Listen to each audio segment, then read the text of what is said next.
Welcome to the Ramon Foster Show, starring Ramon Foster. Yeah. He's out there in Hendersonville, Tennessee. I'm Dejan Kovacevic of DK Pittsburgh Sports here in downtown Pittsburgh. And we promised on yesterday's show that we would pump it up a little bit. We kind of started dragging toward the end of the show. Did you notice that, Mo? We did, man. And I like, that's not us. Well, no. If it's bad, we got to call it bad, right? But Yes. in general, like, okay, new week. Wednesday starts a new week. That's what we're rock out, DK. Right. That's it. Wednesday is the start of the work week in football, and that's where we are as well.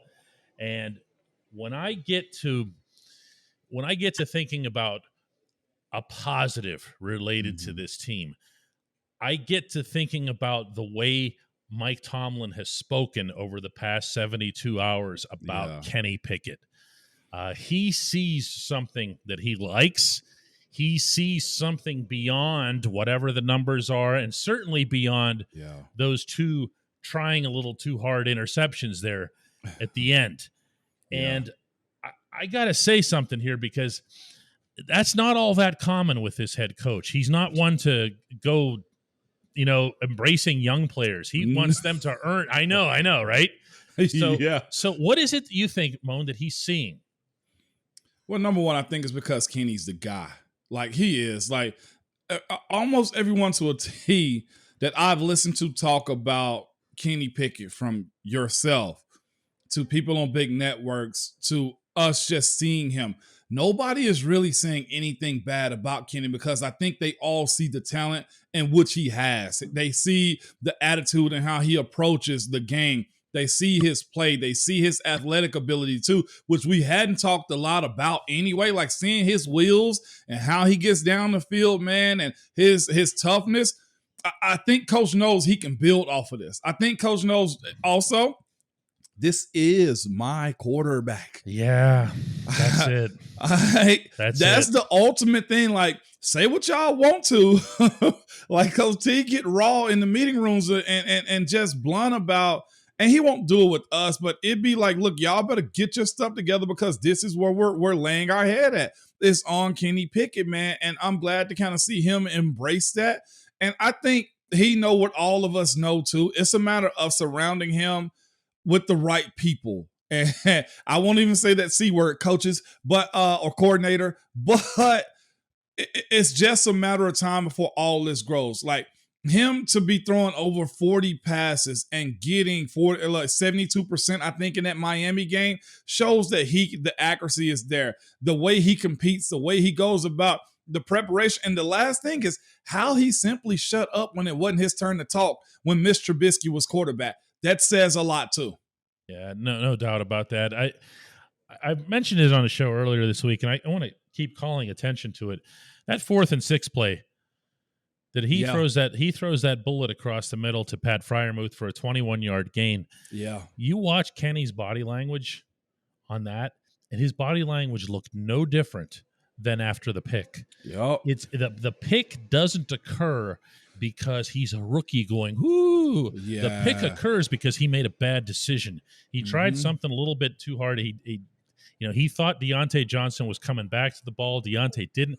That doesn't mean Deontay screwed up either, by the way. It's just a matter of chemistry, man, and reps. And how do you get that, Moan? Practice and time and messing up. Again, DK, when he got the keys to the car and when he unlocks the building in the morning, we said this was going to happen. There's a level of growth that has to be had with Kenny. Like, look at, we can go down the list of all the young quarterbacks in this league as far as what their trajectory was. The thing was, Patrick Mahomes had a year before he actually took off, right? Like, because he sat behind Alex Smith and he was the guy torturing their practice squad. But for the most part, most rookie quarterbacks will go through this, man. And I think it's okay. It's just we're not used to it. And we're not used to it because we've always been in this era of football. In the 2000s, we've laid our head on him, knowing we're going to walk into stadiums and compete. And this is the other part too, DK. The reason he's so complimentary of Kenny Pickett too is Ben's situation is night and day compared to what Kenny's walked into. He walked into an older, veteran, seasoned, defensively locked team. He had a all-pro guard. He had a Pro Bowl players up front, seasoned guys, Kendall Simmons, okay, veterans around him. Hall of That's Famers. not this team. Hall of Famers. Wide receivers, like legitimately. You check the box on every single one of those things needed for a rookie quarterback to succeed. He had them. Yep. Kenny's not there, and this team isn't either.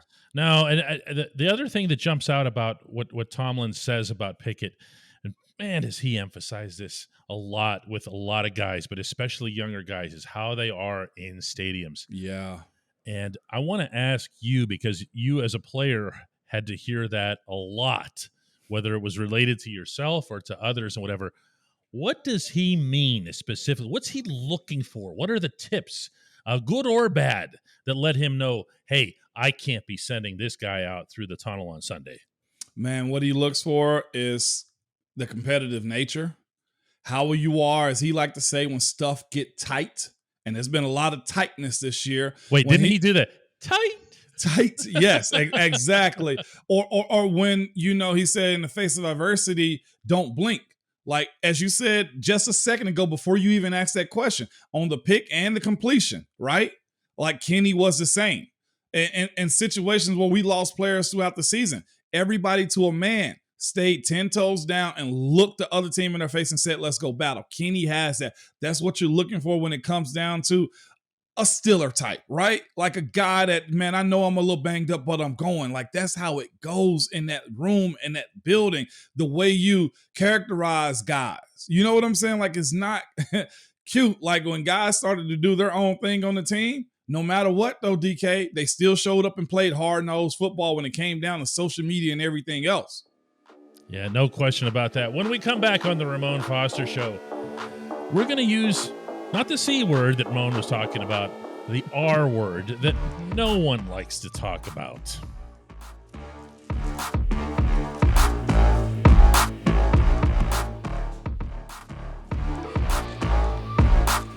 Welcome back to the Ramon Foster Show. Ramon didn't know what I meant by the R word. How about that? How many of you did, without cheating and looking over at the video thing? Be honest. It's rebuilding. Oh, I thought it was retirement. I was like, who's retiring? I could see where a player would have that as their R word. Losing will push that forward. I know that much. Oh, no, that is way too good. Rebuilding is a concept that is so foreign to the Steelers that it's almost the answer to a trivia question. Like, when was the last time that they ... Yeah. And I think you could make an argument that it was post Chuck Noll, but then Bill Cowher comes in, and that didn't take very long. And in Pittsburgh specifically, when anyone hears the term rebuilding, it's associated with the baseball team, which is a perpetual, decades-long rebuild. In the NFL, it doesn't take that long, does it? Nah, man, because free agency is such a thing as far as impact players. Like, you can have a few role players, and you on a team, right? On a team, DK, you need, let's look at the Buffalo Bills, right? A quarterback, a dynamic edge rusher, about one or two good receivers. Heck, Dawson Knox is a good tight end, but they don't have, like, he's not the first one to come to mind, right? And some mean guys at linebacker, and maybe one or two D linemen. You need, honestly, of the 22 starters that you have, about 5 to 7 dynamic players. Am I off on that, DK? No, I think that's about right, except that the problem with it is when you say it to this audience, and rightly so, they can start counting up, guys like that on this Pittsburgh team, and it's nowhere near enough. But see, that's the other part too of it, is from those 5 to 7 dynamic players, you need some really good role players. Okay, you have to. When you spoke about the O-line and the D-line being just that solid, okay, in the sense of, all right, who's going to stop the run? Who's going to be able to block well? Like, let's be honest. Myself, Alejandro, very solid at what we done. Gilbert, very solid at what we done. Chooks came in as a young guy and played a role really well. Marquise and Dave, Hey, you're all pros, right? At running back, had a dynamic Pro Bowl wide receiver, running back, had 1 or 2 Pro Bowlers, like just solid. AB was the all pro guy. Defensively, had Shea, or you had a hard-nosed, solid guy like Vince Williams. So you see what I'm saying? Like, it's not necessarily all eggs in one basket, but your guys outside of that, hey, big poster board on the outside of the stadium, gotta be, have to be, better be very solid and respectable at their position. And there isn't a lot of that. And of course, the same way you can say, well, this team got 1 or 2. Okay, I know Minka's very dynamic, right? I know Cam is very dynamic. TJ, when he's out there, Alex Highsmith is like that. Heck, I can even go as far as saying Deontay's solid, when good. George Pickens, goodness, if we see more of him, you know you got him. Like, in general, though, DK. Who's George Pickens? The guy that everybody wants more of. Oh, okay. But that's another story about that C word we said we wasn't going to mention. Okay. No. We're trying to drag me. We're saving him. We'll get back to him on Thursday. Yeah. But assuming he's still employed. There are some of those components of very dynamic players. It's honestly the other guys that got to fill in better roles to where they need to take the seriousness of their job. You know, and I don't want to compare it to me, but there is a level of DK of, well, if that guy's at that part, like I knew Dave was an all-pro Pro Bowl guy. Well, guess what? You're not going to leave me in the shadows. You know, it's okay to have that type of competition to where Le'Veon's a guy, or guess what? D. Will or James Conner. You're not going to leave him in the shadows. Yeah, see that's the part that's missing. It's the players that you need to take where they are on that team. You talk a lot about roles. Okay, well, take that role that you have, regardless of the scope of it, regardless of the pedigree or the expectations, and ace it to the best of your ability. This team has a whole lot of nothing where it needs to have at least something. You know, keep singling out Malik Reed, but you're getting nothing. It's not that you don't have TJ Watt. Right. Okay. It's that you don't have anything at that position. And that's difficult to overcome. Yeah. You can't, it's like playing shorthanded. You know? It is. Like think about that, what was it, 2008 defense, as dynamic as it was, right? Look at that. Kiesel wasn't a Pro Bowler. Okay, Hamp didn't make it to a couple years later. You had Foote wasn't a Pro Bowler. Ryan Clark wasn't a Pro Bowler. Like, think Ike wasn't a Pro Bowler. But what will Steeler Nation say about all those guys? Oh, you know what they'd say? Can I finish it? Yeah. This is what you say. Wait, that dude never made the Pro Bowl? Come on. Or that dude, really? I didn't know that because you just presumed that they did. Yes. You know, I think most people presume that you did. You see what I'm saying? No, but you said like you. There's just a reflex there when you're talking about someone like yourself. Brett Kiesel's a really good example as well. Yeah, I mean, Brett Kiesel had periods. Of time where he looked like a star. Out on the field with what he was doing, and that's just man. And Kiesel made it later, but on that team, no. Travis Kersky, no Pro Bowl. Right? Like there's a lot of guys, if you look at that group, like Joey was, but in general, you had a young Will Gay playing his role. Like there's a lot of that where, look, you better be really good. You ain't got to be great, but be really good. And I don't know if we have a bunch of really good right now. No, there definitely is. But you know what is going to be really good? Talk to me. Hey, Ramon? Yeah, that's it. Yeah, I know.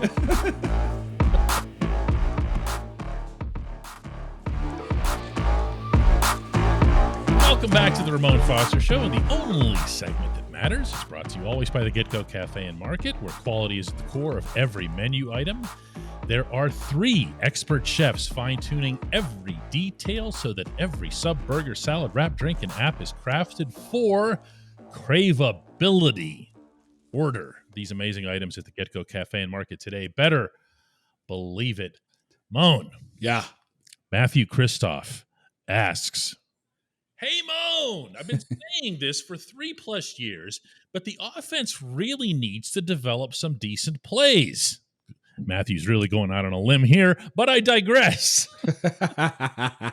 Whenever I watch the Steelers play a team like Miami, I see 3 or 4 of Miami's offensive plays, and I think, man, I'd love to see the Steelers run that play. The same is true when I'm watching Green Bay, Kansas City, and San Francisco. Doesn't sound like Matthew's been watching Green Bay this year. No. Okay.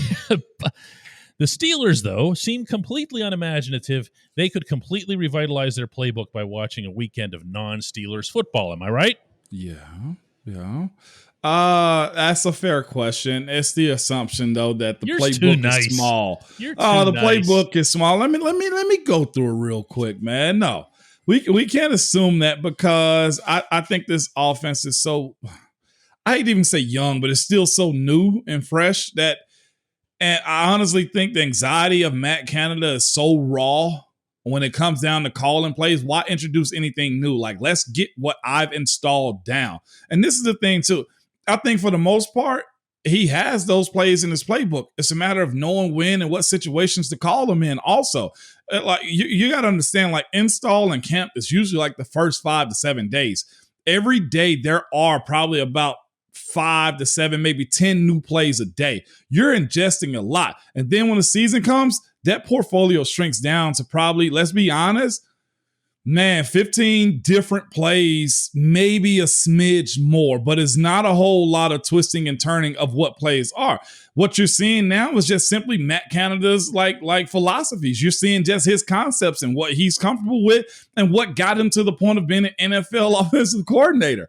That's what you're seeing right now. He's not going to go outside of the box. You can't expect him to run a Kyle Shanahan type of offense when you know for a fact that he's not capable of running those types of things. You can't expect him to run a Brian Dable type of offense when he probably does. I ain't going to say he doesn't understand it. He hasn't been underneath him enough, or maybe he hasn't reached out to him and asked him why. The NFL is a copycat league, but in that, it's got to be the right situations when you're doing those types of plays. So it's not just, hey, a pick up and run with it. Heck, yeah, we're having issues just getting yards. You can't script a Tyreek Hill play for someone who isn't Tyreek Hill. Yeah.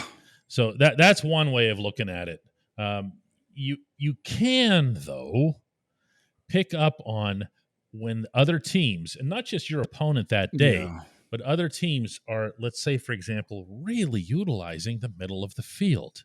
And I think that's the one that jumps out at people more than anything else here. That's the biggest difference between the Steelers and everybody else, meaning there are 31 teams in the NFL that use the middle of the field. There's one that doesn't.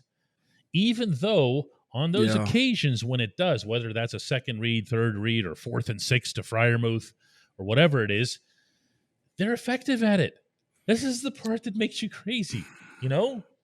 Are you telling me that the playbook doesn't have these plays? They're afraid? Do you think Mike Tomlin tells Matt Canada, listen, I don't want anybody thrown across the middle of the field? I mean, that's a possibility, isn't it? Yeah, well, I guess in this situation, it really is personnel too then. Chase Claypool is an outside edge type of guy. You look at but Deontay, he's in the slot. He's in the slot. But though, is he really? And what does he do? Probably goes vertical or do a 5-yard stop. Like that's just where he's at. They all go vertical and do a 5-yard stop. So that's the route trees. How effective is that? Again, I challenge what his concepts and philosophies are. Like George Pickens is not an inside guy. He's not. Tight end, I mean, I think he's still underutilized when it comes down to it too. So I just don't get why. I don't understand it. It's just not in them, y'all. You know what I'm saying? Like I want to give y'all an excuse. It just is not in them. And to go stealing plays or copying plays, let's give that up. Like it's not in them. If it's a copycat league, Moan, that concept is going to be put to a sore test this weekend because I want to see every team in the league running the Zach Gentry shovel pass. Let's see it. Let's see everybody do it. That play was such a cop out in the middle of the field. Hey, look what they did. Look what Pittsburgh did. This is a shovel pass to the backup tight end. Let's do that. In the middle of the field. Again, not knowing your personnel, not capable of it, man. That's fair to say. All right, Mo, let's do one more this week and make sure that we're set for this weekend against Philadelphia. Absolutely.